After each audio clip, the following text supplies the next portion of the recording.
Obrigado, Sr. Presidente. Sr. Ministro, Sr. Secretário de Estado, começaria por saudar, mais uma vez, e começava por colocar à Sra. Ministra uma questão ligada com algo que não vamos ter de grande tempo para aprofundamento aqui, que é a lei orgânica. Mas eu gostava de lhe perguntar se foi possível concluir e concretizar uma alteração tão profunda da lei orgânica, sobretudo conjunção de ministérios, como foi feita, sem ouvir os responsáveis anteriores, os principais responsáveis dos anteriores organismos que foram,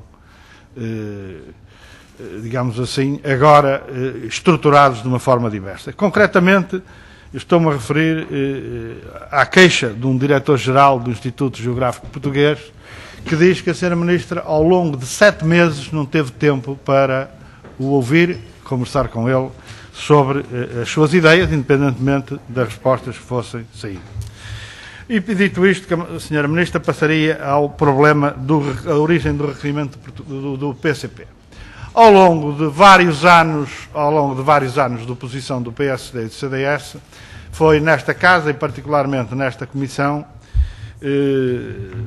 mas também no plenário, por responsáveis, primeiro, eu diria, os principais responsáveis dos partidos que hoje são governo, colocadas 2 ou 3 questões com muita força. O problema do pagamento a tempo e horas, o problema de nenhum desperdício de fundos comunitários e o problema de não agravamento dos custos de produção da agricultura.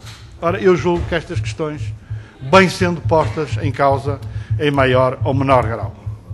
Eu julgo que até é essa a origem da multiplicação de projetos de resolução dos grupos parlamentares do PSD e CDS em torno das questões agrícolas, aparentemente pouco confiantes, pelo menos em algumas coisas, da atuação do próprio Ministério.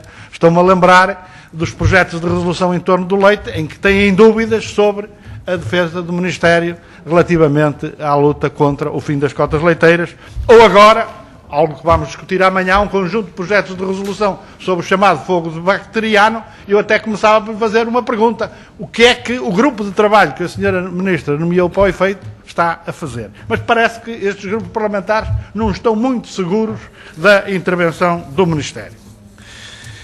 Mas regressando ponto por ponto às questões colocadas no requerimento, eu relativamente ao problema do leite, ainda ao problema do leite vendido a 13 cêntimos, a Sra. Ministra, penso que tem conhecimento da hesitação da autoridade, eu chamo-lhe assim, eu uso este eufemismo, da autoridade da concorrência, sobre se foi ou não vendido leite abaixo de preço, porque na consideração que faz, digamos assim, numa leitura formal da legislação, considera que isto não está aprovado. Eu gostaria de conhecer exatamente qual é a opinião do Ministério relativamente a esta matéria. E uma outra questão ligada com esta é o dumping, que claramente aconteceu, quando nós temos a mesma autoridade da concorrência a dizer que há leite que foi comprado em França a 0,45 cêntimos, 0,44 cêntimos por litro, e isto significa 44 cêntimos, 0,44 euros. Isto significa que foi leite que foi vendido cá em dumping. Questionada a Sra. Ministra, a Sra. Ministra, de certa forma, atira a resposta a este problema do dumping para cima da Autoridade da Concorrência. A Autoridade da Concorrência diz que, primeiro, começa por fazer uma consideração de que não há dumping, porque isto é leite dentro da comunidade, não nos esclarecendo como é que ele descobre se o leite é de dentro ou de fora da comunidade. Mas depois a própria Comissão Europeia diz que são as autoridades nacionais, Governo e resposta a um deputado nosso no Parlamento Europeu, que devem tratar destas questões, ou que devem fazer alguma queixa sobre esta questão. E eu gostaria de saber se a Sra. Ministra fez alguma intervenção junto da União Europeia relativamente a este problema de venda de leite de outros países em claras condições de dumping e com brutal prejuízo para os produtores portugueses. Relativamente ao problema da situação da reforma da OCM do leite e o velho problema das cotas de leite. Continuo a dizer que, sem se interromper o acréscimo de cotas que está a ser feito anualmente, daqui a 2 ou 3 anos, de facto, não é preciso haver cotas, porque as cotas estão liquidadas por natureza a tal aterragem suave.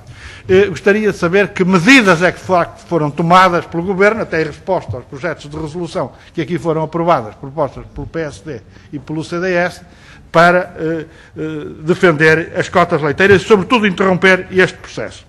Relativamente à questão da aterragem suave, Sra. Ministra, gostaria de saber de que formas vão ser gastos os dinheiros que ainda não foram gastos, digamos assim, os 55 milhões que estavam disponíveis para este objetivo. Há uma parte que já foi gasta, distribuída por 130 projetos, que eu, aliás, gostaria de saber exatamente quais são, mas como é que vai ser utilizado, de facto, este dinheiro no sentido de fortalecer o setor e atingir a generalidade das explorações agrícolas e não apenas 130 produtores ou 130 explorações, como aconteceu com os primeiros 14 milhões de euros. Produção de leite, um dos problemas não é apenas o problema que estrangula este setor, não é apenas o problema da venda, do preço de venda, é também o problema dos custos de produção. E nós estamos perante uma subida brutal dos custos de produção. Rações, mas também da energia. Combustível, novamente como o gasóleo, com a subida, atingiu preços superiores ao recorde de 2008, e a eletricidade. Eletricidade verde, eu gostaria que a Sra. Ministra, até em cumprimento daquilo que ficou no dito acordo de concertação social, tenha em cima da mesa no sentido de concretizar a eletricidade verde. Isto é, qual é a despesa pública disponível para a eletricidade verde em 2012? Parcelários, Sra. Ministra, outra das questões colocadas no requerimento. Eu gostaria de começar por perguntar se já está concluída a revisão. E se não aconteceu aquilo que se previa com a pressa que o Governo quis imprimir a este processo. Isto é, houve coisas que tiveram que andar para trás. Relativamente aos efeitos retroativos, Sr. Presidente, vou concluir apenas este ponto. Houve um compromisso com as associações de agricultores para que não houvesse efeitos retroativos da correção de parcelário. Depois apareceu o acordo da concertação social a dizer que não havia, de facto, esses efeitos retroativos. Na resposta que a Sra. Ministra me dá a uma pergunta escrita, já diz que há efeitos retroativos, e eu gostaria de saber em que é que ficamos. Se vai haver ou não vai haver efeitos retroativos. Como é que vão resolver o problema da alteração da elegibilidade de parcelas? E esta questão que até poderá, com toda a clareza, inserir-se na lógica de combate ou diminuição, de atenuação dos problemas da seca. O problema do pagamento dos 20% em falta. Não consegue, de facto, perceber-se como é que os senhores vão atrasar, é o primeiro atraso do pagamento dos 20% em dívida no RPU. Vou terminar, Sr. Presidente, apenas colocando esta questão. Por próxima campanha. A Sra. Ministra tem a ideia de que há um atraso imenso no lançamento da próxima campanha. Eu gostaria de perceber qual a razão para este atraso brutal no lançamento da próxima campanha, que vai provavelmente multiplicar ou repetir os problemas da campanha de 2007. Gostaria de que a Sra. Ministra me pudesse dizer alguma coisa sobre estas questões.